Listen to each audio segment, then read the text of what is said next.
The Harry Man Show.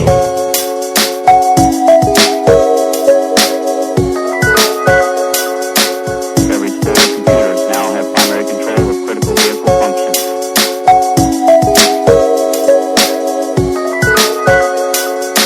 It's one small step for man, one giant leap for mankind.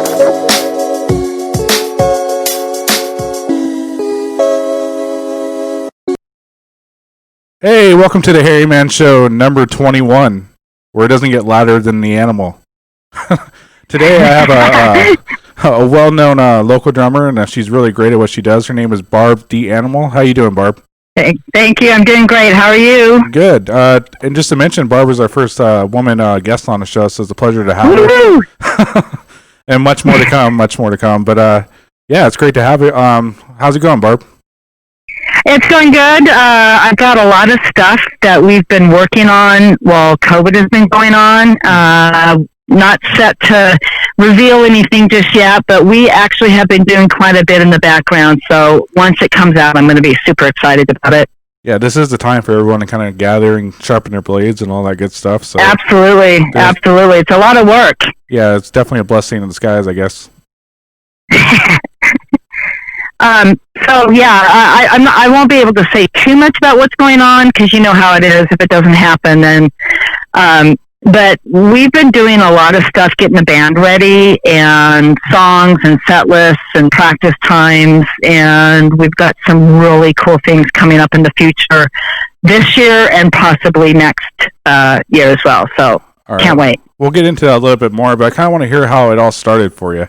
What got you into drums in the first place there?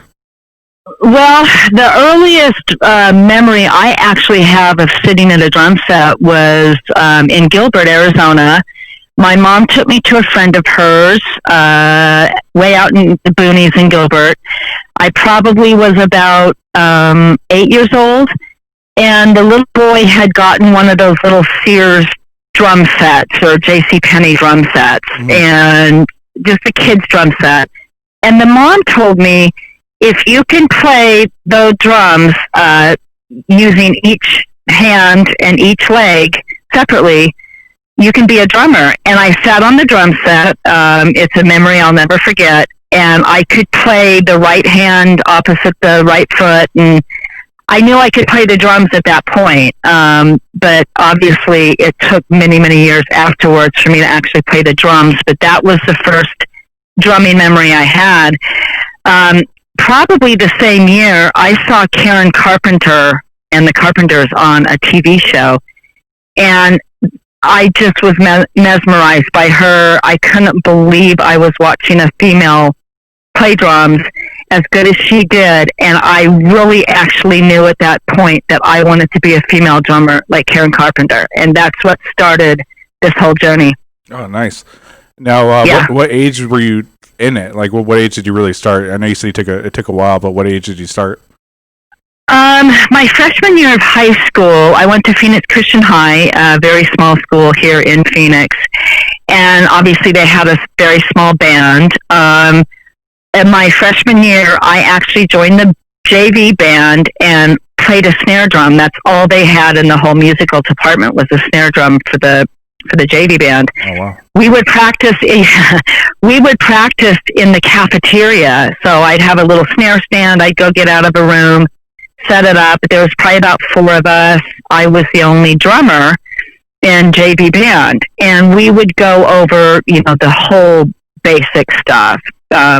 Just basic JV band in the 70s. When the senior varsity drummer who actually played on a drum set during, band and pep rallies and stuff, he graduated, and I was the only one that was in line to become the drummer. I was told by the head of the music department that girls don't play drums, and they actually got a transfer student to come in that year and play the drums. And it's one of those things that was probably a good thing to learn from, but it was devastating. And I kind of, when I got over it, not being allowed to play the drums, I thought, I'm not going to allow that. I'm not going to be told you can't play the drums because you're a girl. You can't do anything because you're a girl. So that's when I knew I was going to do this myself. Yeah, that had been a huge motivator in itself there. It was definitely, like I said, it hurt. You're a freshman in high school, but I knew at that point that nobody was going to tell me that you can't do something because you're a girl. Yeah. And that's carried with me my whole life. Yeah, it's bullshit. Yeah, pretty bad. Yeah. It was sad, but those were the times that we were living in at that point. Karen Carpenter was really an outlier. She just did tremendous things for female drummers that she'll never know what she did for people like me. Yeah, now, in the world of information, we see some of the best drummers coming out are female. I mean, Annika Niles. I mean, there's so many female drummers now, and it's accepted. It's celebrated. It was not like that back then. Back in the good old days. Yeah, I was gonna bring her Anika. That's how you say it. Anika is her first name. I always say Annika, but I don't know how to pronounce it. But she's tremendous. Yeah, she's like Neil Peart stature. Yeah, she plays with a lot of dynamics, and she's odd time signature. I watch her videos all the time.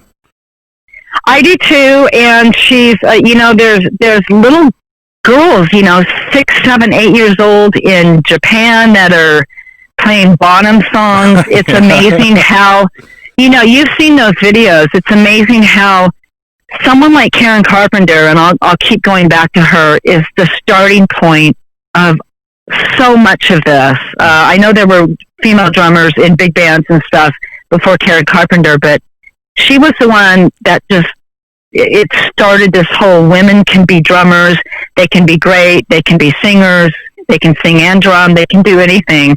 And she was accepted by her peers. Buddy Rich loved her. So I think female drummers they're still kind of an oddity for some people, but they're very much more accepted than they used to be. Yeah, I would say it's a lot better, especially with yeah, it's a lot better now. But I mean, like anything, as time goes on, society progresses, and people can look past something like being a girl or the color of your skin or something, and just look at your talent and your desire and your passion, and that's all that counts. Yeah, and then when did you get introduced to your own drum set? Was it around that time, or what was your first kit there?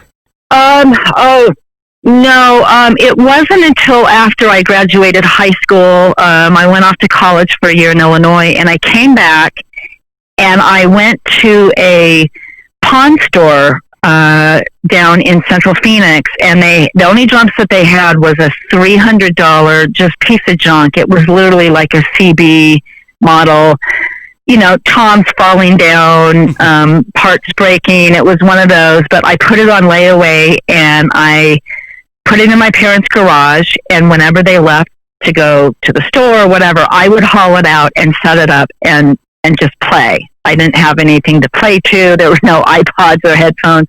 So I just started banging around on it as much as I could, but it wasn't anything formal. It was just to have a drum set. So that was probably 82 or 83. Yeah, I'm dating myself here. But that was actually the first drum set I ever got, and it was just a piece of junk. But I was able to have a friend of mine who was a pretty decent guitarist. He invited me over to his house, set up my drum set, and we would just jam to ZZ Top or AC/DC or just, those extended horrible jams that you tape yourself on a tape recorder. And so he would tape record us onto cassette and just like our jam sessions, and I thought I was the bomb. And everyone else around me that heard the tapes actually thought it was pretty cool. I thought I was a rock star, and it was probably terrible because I had no clue what I was doing. I bet you wish you had those recordings now, though.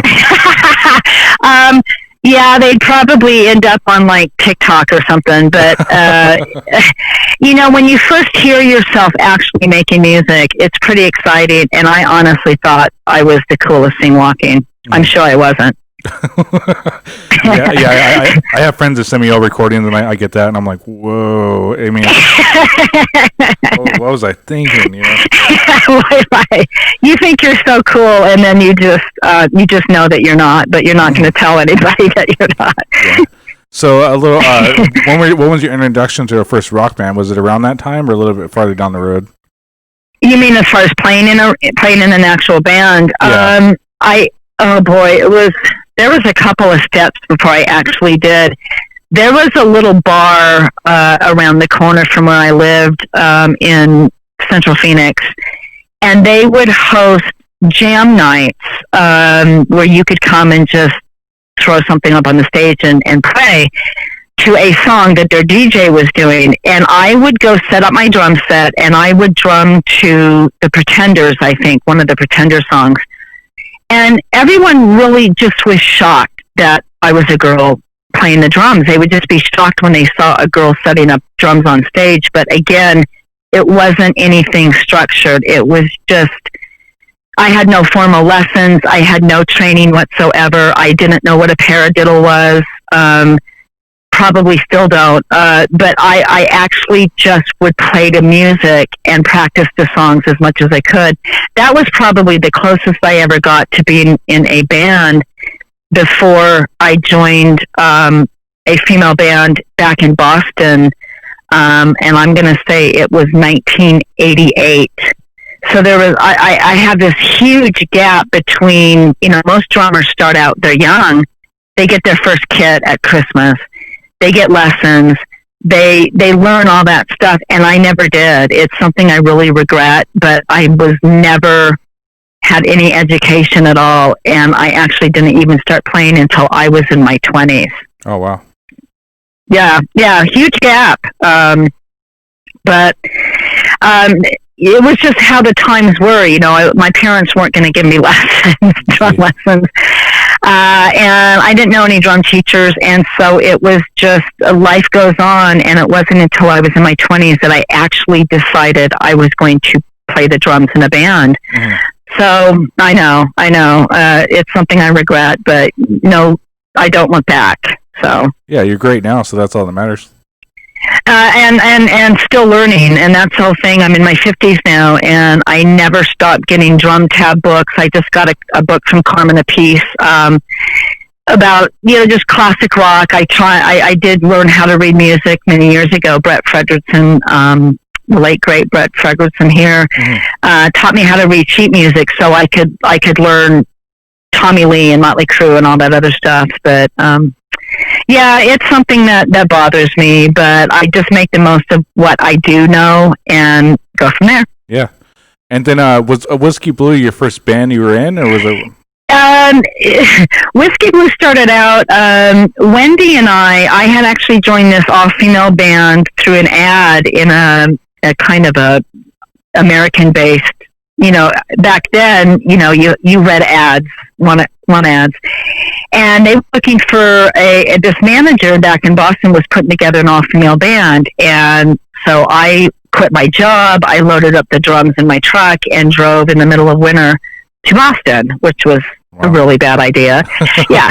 And picked up the other girls along the way, and it just was, it was terrible. It was an awful thing. So I came back after a couple months, and my lead singer in Whiskey Blu, Wendy Mason, and I had met previously and joined a band together, 2 guys, 2 girls, and we would jam at my house to Guns N' Roses, whatever was popular, the Ramones. And I knew I could play, but again, I did not have any education or training whatsoever. I came back, and Wendy and I decided to put an all-female band together. Now, you can imagine back then in 1989 how limited the resources were to find female musicians. Mm-hmm. We had the New Times ads, and there were just no really interested female musicians. We did manage to get our bass player, Chris, in town. And then one night I got a phone call. I had put in an ad in a big newspaper out in California looking for female musicians in Arizona. I got a call one night, and it was from Ron Keel, from the band Keel. Oh, I just had that drummer on. Yeah, Dwayne Miller, who I love, by the way. Yeah, he's a great guy. Ron Keel actually called my house, and I answered the phone. I thought it was a joke. I was like, who's doing this? It was actually Ron Keel, and he said, well, I just saw your ad, and I'm looking to put together a female backing band, and Ron Keel was going to do the singing. And I said, well, you know, Ron, you don't want to be mean to Ron Keel, but I said, I'm putting together a band, so I can't drum for you, but do you know anybody that could play guitar or anything? He said, I actually have a female guitarist for you. We drove the next day, the next weekend, out to see Ron Keel at his practice room. He was the greatest guy. He gave us the name of Nancy Stevenson back in Detroit, who he had auditioned for this band. And we called Nancy up. We flew her out for a couple of days, and she joined our band. She was actually really the only one that had any experience in the music industry. And we got our second guitarist, and that was it. We had a 5-piece all-female band in Phoenix, and we started practicing. Oh, nice. Now, did you guys start playing out here in Phoenix? And what places? Well, really the only practice facilities that back then, this had to have been 89, was Francisco Studios over on McDowell Road. A lot of bands practiced there. So you got yourself a full-time practice room, and you locked up your equipment overnight, and then you just go in and practice, and everybody would leave their doors open so you could hear all the other bands playing. Yeah, I'm very familiar with that place.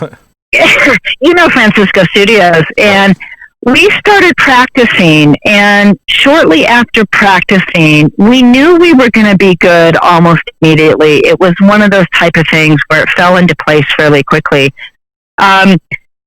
My ex-manager of the all-female band back in Boston gave me a ring and said, what are you doing these days? Because we remained in touch. And I said, well, I've got a female band together, and I think we're going to be really good. He flew down with his wife and stayed a couple of days, heard us practice, flew back to Boston, and then asked us if we would hire him to be our manager, actually under contract. Nice. So things moved along fairly quickly, even for a local band. It started to move fairly quickly because, I think we're the only all-female band in Phoenix, and we were doing rock. We were doing Motley Crue type of stuff. Mm-hmm. And we got noticed fairly quickly. When guys would walk by the practice room, they'd do a double take, and they'd stop it and look at our door, and then sooner or later there'd be 3 guys in our door watching us because we were girls. It was just so odd, and we were playing hard, heavy music, and we were playing it really well. So we got to be noticed really quick. It took us 3 months, and we won Best Band in Phoenix. From the time that we first played our first show to our 3rd month, we won Best Band in Phoenix. Oh, congratulations. That's great. Yeah, it was crazy. It was crazy fast. Nice. And then did you guys start touring nationally, or did you kind of stay local for a while there? No, we stayed local. You know, back then, Dustin, the music scene, obviously, I'm sure, was so much different than it is now. We were a little bit behind the times, so whatever was going on in LA, Phoenix music scene was probably a year or 2 behind. So while the music scene, the hard rock scene in LA was winding down because of Nirvana and stuff like that, the Phoenix scene was really heating up. The heavy metal rock, classic rock type of thing. So we had a window where we could become really popular. We just started playing. You had to play Tuesday through Saturday. That was your show. You didn't play a show. You played Tuesday through Saturday. As an opening band, you'd get 45 minutes, and then the headliner would come on, and so it'd be 2 bands all Tuesday through Saturday, the same 2 bands. And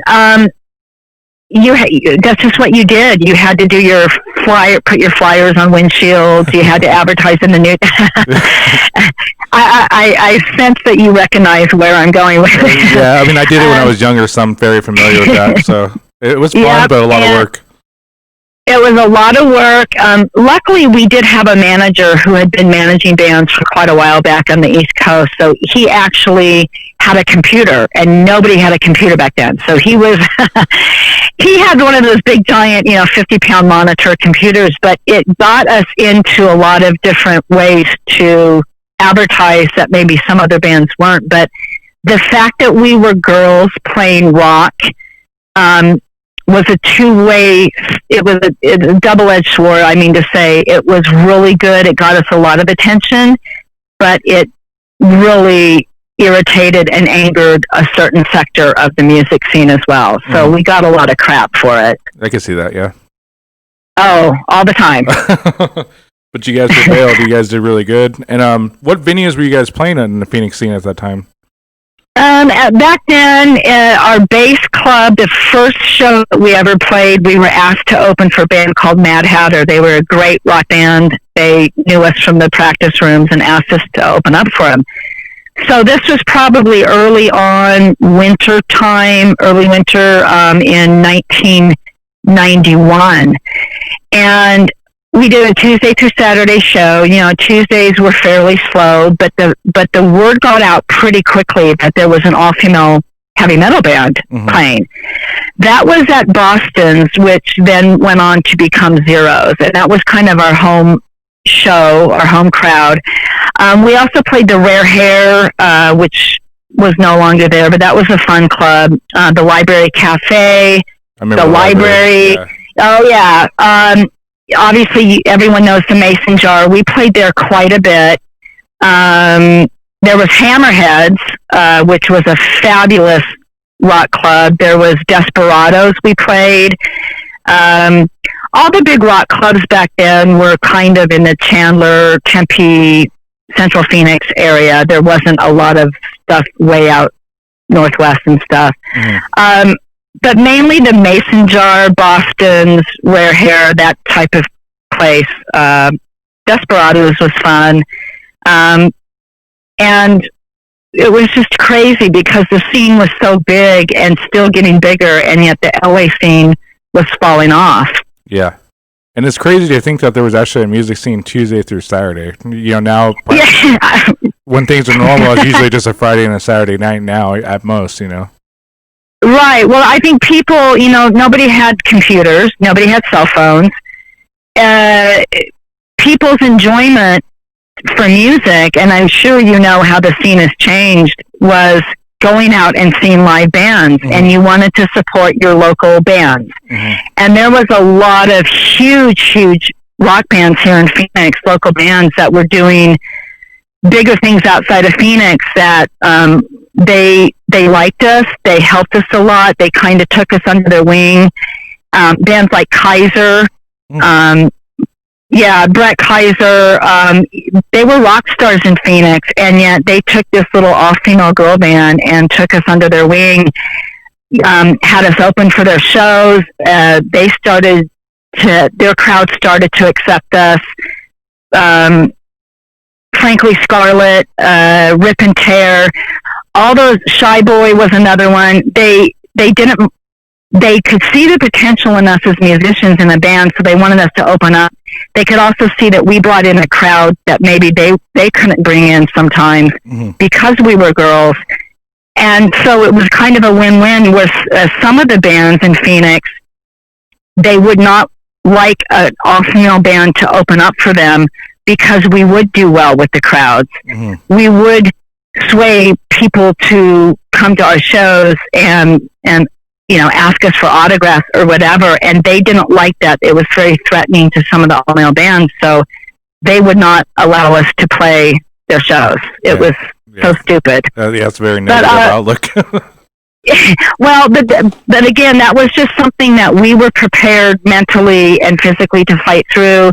We had managers, we had people that protected us, we had bands that would always put us in front of their crowds, and they enjoyed our success.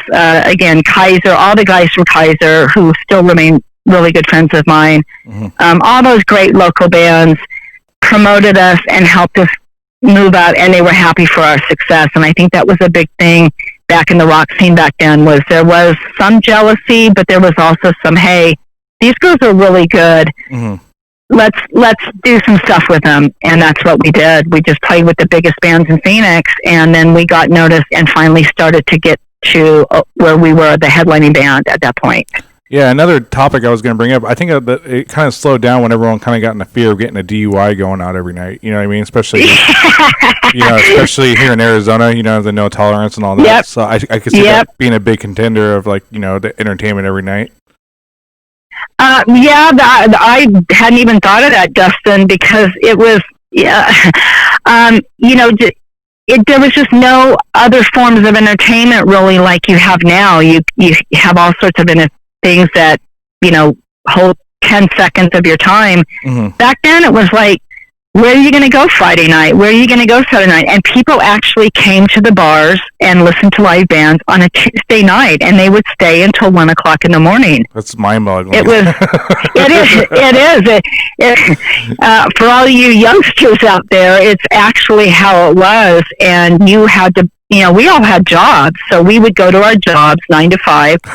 We would haul our own equipment, including my massive drum set, and we would set up ourselves and play a 2 or 3 hour show. And we, as a courtesy, we always stayed to watch the headlining band. As a headlining band ourselves, we would be until 1 o'clock in the morning, tear down, load up, drive home, and then do it all again the next day. Yeah, I'm familiar with that aspect, and that's pretty exhausting in itself, just the prep and the, trying to get here and there. And yeah, that's crazy stuff. It is crazy, and nowadays you can do it from a turntable hooked up to a mic in your house on a computer. It's insane. Yeah, it's pretty depressing at the same time. Now, as far as your setup at the time, were you still playing a double bass kit all set up? Yeah, actually, I was one of those people that it didn't stop me from going into a big kit. I learned, what I saw was Tommy Lee and all the 70s drummers like Carl Palmer and even Karen Carpenter that had those big 70s kits with the concert toms. Not to interrupt, she was a big Ludwig. Ludwig, yeah. Yeah. She made Visualize pretty big there too for a while. Oh my gosh. I've never had a Vista Light, but I do have a Ludwig now because of Karen Carpenter. So, oh, nice. But just seeing those big kits, that's what I wanted, and that was still really popular at the time. Were the big double bass kits. Now I knew nothing about double bass, but because I got into Whiskey Blu so fast, and we got popular so fast, started playing out all the time, it helped me get a lot better, technically wise, but I still had no training at all. Mm-hmm. I would just learn to play to Motley Crue records. I'd set up, turn on the stereo, and play Motley Crue or Judas Priest. And if I could play something, then we would play that in the band. If I could play a certain song, then we would play that in the band. And we were actually doing Led Zeppelin back to back. Oh, nice. I had no business playing John Bonham. But because we were girls, we knew that we had to go out there and do way more than the average local band to get the same type of reaction or same type of respect. So we would actually pick songs that were harder than maybe what my pay grade was, because we knew that we had to impress people. And so it actually forced me to learn the drums at that point. Mm-hmm. I got a huge 11-piece double bass Slingerland. It was an old 70s kit that was on the side of the road that a guy was selling. Wow. It had its own platform. It had its own platform with its own built-in cage, and it had 2 stoplights that came off, like these pipes that came off, that would light up. Yeah, it was stupid big. And, I wish I could find that on the side of the road. It was awesome. It was like my dream drum set, and we spray painted it blue for Whiskey Blu, mm-hmm. and that was my kit for a long time, actually for the whole time in Whiskey Blu. And I just kept adding on. I kept adding more cymbals. We built a custom drum rack out of plumbing fixtures. And nowadays, people think, oh my God, it's such a pain. But back then it was still really popular. All the guys had big drum sets. And if I was going to compete with the guys, I had to get a big drum set. Yeah. So I actually learned to play double bass during our shows. Nice. Yeah. And how long I'm gonna fast forward a little bit on you. How long was the 10-year? I know you guys reunited later on, but how long did you guys keep that going? It seems like a short time, although it seemed like an eternity for us. It was just, we got signed to a record contract in the summer of 1992, so it was actually just a little over a year after we first started playing out. A record company out in California signed us, and we thought we were going to be rock stars. And as you know, things happen with record companies. We went and played at Gazzari's for our record company showcase after we signed our record contract on KUPD on the air. Nice. And quit our jobs, got a tour bus. We had our road crew with us and our management company, and we all went out to California. We did our showcase at Gazzari's, and the next night, all hell broke loose. And I mean that literally. It was just one of those terrible things, and we came back to Phoenix just devastated. We didn't know what to do, so we had band meetings, and we started fighting with each other, and kind of half of us wanted to go with our manager, and half of us wanted to fire him. We ended up firing him, and it just fell apart really quickly. So it was actually, it was actually probably when we first got together and started practicing, 1990. Our first shows were in 91. Our last show was in October of 92, right after we signed a record contract. We had shows booked. We were booked on the Arsenio Hall show. Oh, wow. We were in discussions with some bigger record companies, including Geffen Records. David Geffen actually called our manager personally and asked us to reunite so he could sign us. Oh, wow. We had a lot of stuff going on.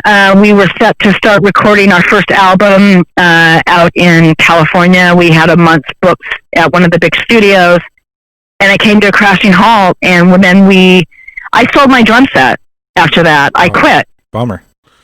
Yeah, I know. It's something but you know, it was just one of those things. I couldn't imagine not playing with Whiskey Blu. I couldn't imagine playing with anybody but those girls. And I just quit. I quit. I sold off my drum set, and I did not pick up another drum set until we reunited in 2007. Oh, nice. And how'd that go about? Yeah.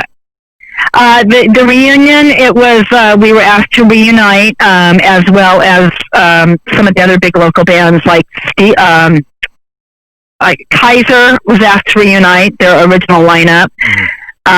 Rip and Tear, Icon, who were huge here, huge sign band, and Surgical Steel, which was one of the biggest bands to ever come out of Arizona, for sure. And we were all asked to reunite and get the original lineups back together for a show to benefit animal welfare and animal charities like the Humane Society. And we all actually did reunite. And so we agreed to reunite in 2007. We actually started practicing together as Whiskey Blu in late 2007, early 2008, and the show was in June of 2008 at the venue of Scottsdale, and it was awesome. 900 people showed up. Oh, nice. It's a good turnout. It was packed. There was a line outside the door because, you know, Surgical Steel, Icon, Kaiser, Whiskey Blu, Rip and Tear, it was one of those once-in-a-lifetime, like, let's everybody get the bands back together and do something for animal charities. It was awesome. So how long did that last for there? We kept playing. We would do a few select shows, like at Club Red. We did several shows at Club Red. We probably played until 2011, 2012. I think our last show was at Joe's Grotto. We did a couple shows there. We just were so busy. Life had moved on, and so some of our band members had kids and got married, and so we would just do, like, we opened up for Lynch Mob at Club Red, and it was packed. And we kind of got this second wave of popularity that was just not expected, and we started to get offers to do shows like America's Got Talent. Their producers actually called, these producers of the show called us and said, we can guarantee you that you're going to win the grand prize. If you, yeah, so we got this really weird second wave of popularity. People came to that show, the reunion show in 2008, wearing Whiskey Blu t-shirts. Mm. It was crazy, but life just went on, and it just kind of fizzled out for a second time around 2011, 2012, I want to say. Yeah, that had to be a great feeling to see that, and that resurgence. It was a different era in the music industry, but it was great to see that people still remembered this little all-female band from that long ago. And now female bands were more prominent. There was a whole resurgence around that time of interest in female musicians. Lita Ford was coming back and touring all over the place. Joan Jett, Karen Carpenter. This whole ABBA, this whole thing started to come out, and there was a lot more female bands, a lot more female musicians, a lot more interest in them, and I think people recognize that Whiskey Blu has a place in Arizona music history that maybe wasn't so noticeable back then while we were going through it. Mm. Yeah, I totally agree there.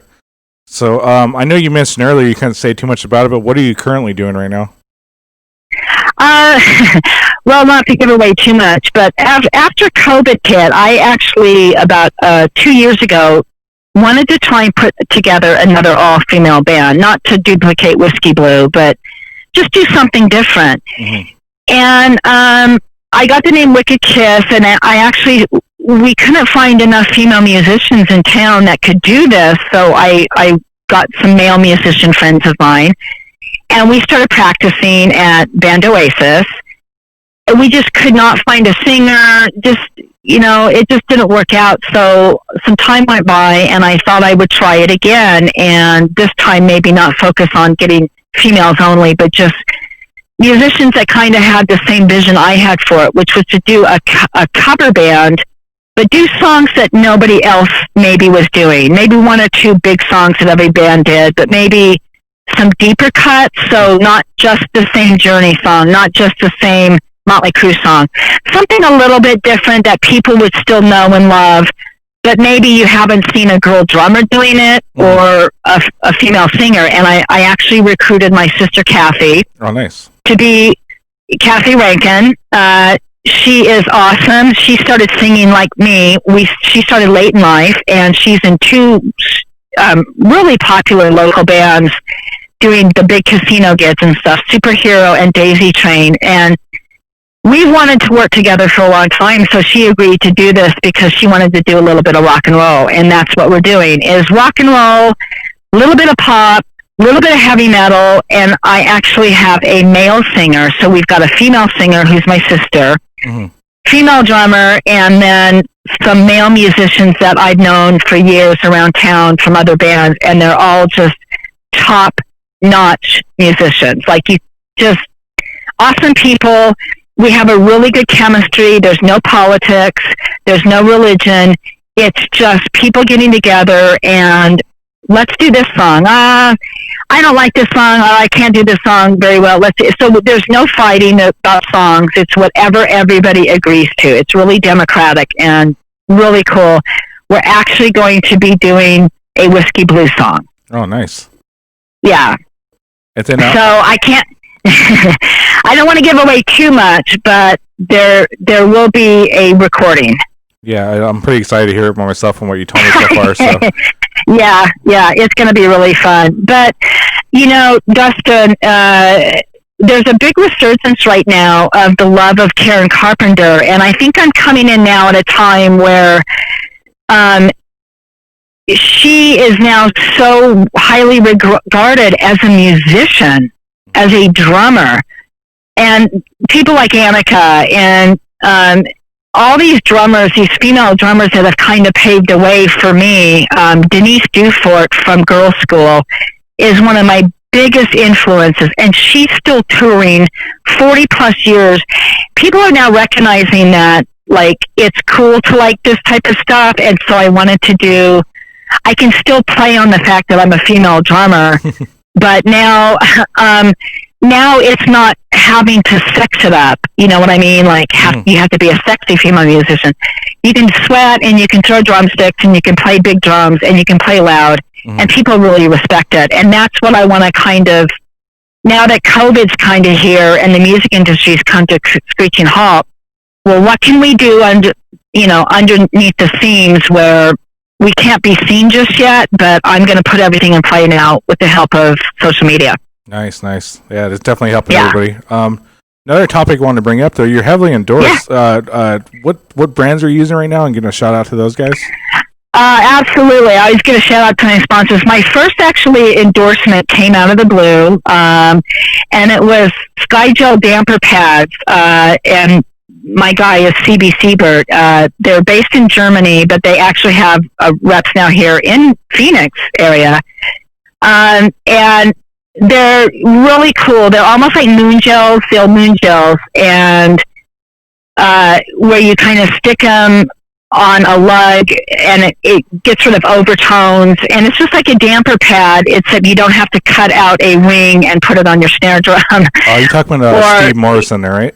Yes. Yeah. He's a great guy, and it's actually such a simple product, and it looks great. It works really well, and he was actually my first endorser. And once you get one, I think people, because I wasn't in a band, there wasn't anything going on.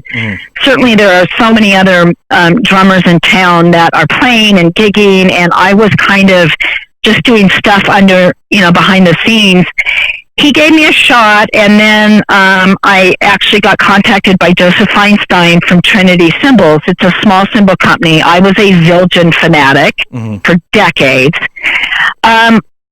We started talking, and I wasn't just going to endorse somebody just because it's free stuff or it's like an endorsement. I wouldn't endorse anything that I didn't try out.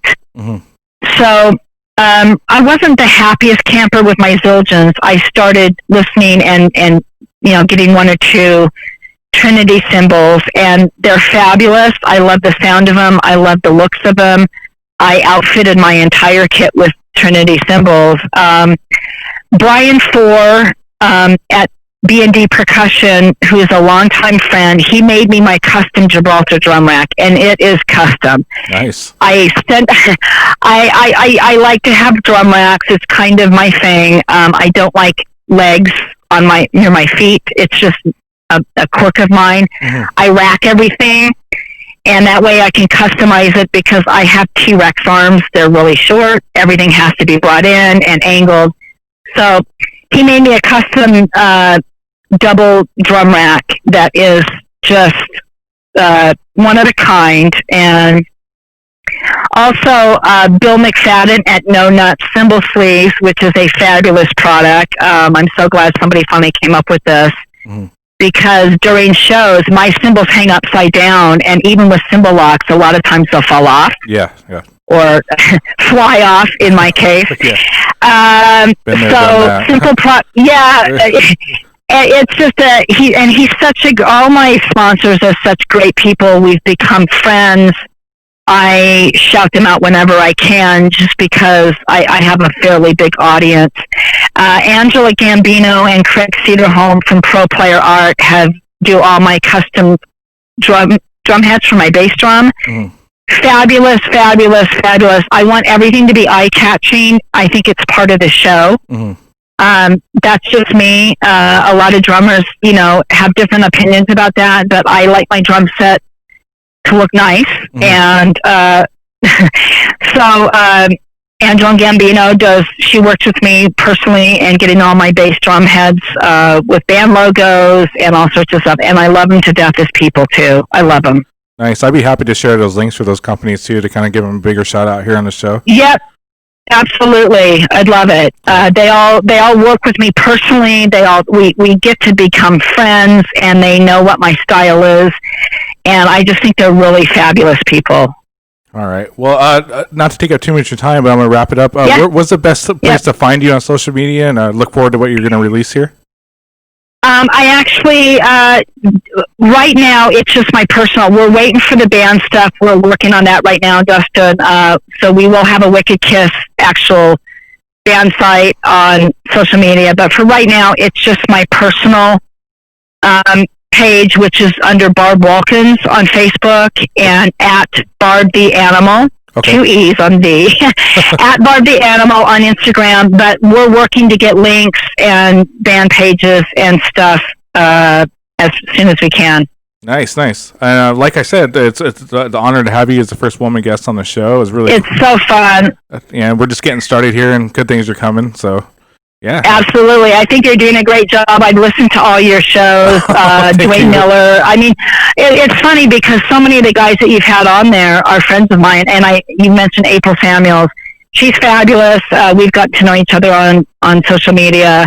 And if you everybody out there, if you guys ever get a chance, go check out the Karen Carpenter fan pages on Facebook. There's a lot of really good ones. ELO and Bev Bevan, I forgot to mention, if you don't mind me giving a plug. Oh, yeah, please. ELO, Bev Bevan is my actual, is who I model my drum kit and sound after. Karen Carpenter was the original inspiration and always will be. Bev Bevan from ELO is who I model my drum set after, and actually how I hit the drums and everything about my drumming style. Denise Dufort from Girl School is a huge influence of mine. She's one of the most underrated drummers you can possibly imagine. Everybody, please check out Girl School and Denise Dufort. And also, big shout out to Nick Tucker from The Suite. And I think you will agree with me, Dustin, as a drummer. He's so underrated. Nick Tucker and The Suite are one of the reasons why I have a glam rock style, like literally. Mm-hmm. Everything, my drum set, my open drum heads, everything is based off of Bev Bevan and Nick Tucker. So everybody out there, if you hear this, give these people a shout out and go check out their pages, especially the Karen Carpenter pages and ELO pages. I got to mention that, though. All right, nice. And yeah, it was great to have you on, and hopefully we'll do it again sometime in the future. But absolutely. Absolutely. Thank you, Dustin. I think you're doing a big service to everybody out here in the music scene. I think it's fabulous. Yeah, I'm trying to take care of the local guys and get some big guys on here too. So, hopefully some good. Well, thank you. It brings a lot of attention to a scene that, sometimes gets overlooked. And I think the musicians in Arizona are awesome. The drummers in Arizona, I know so many of them, and they're all fabulous and wonderful people as well. Yeah. All right. As far as the show, if you can find us on YouTube, Apple, and Spotify. If you enjoy it, share it with your friends. You guys all have a good day, and thank you, Barbara. Thank you, Dustin.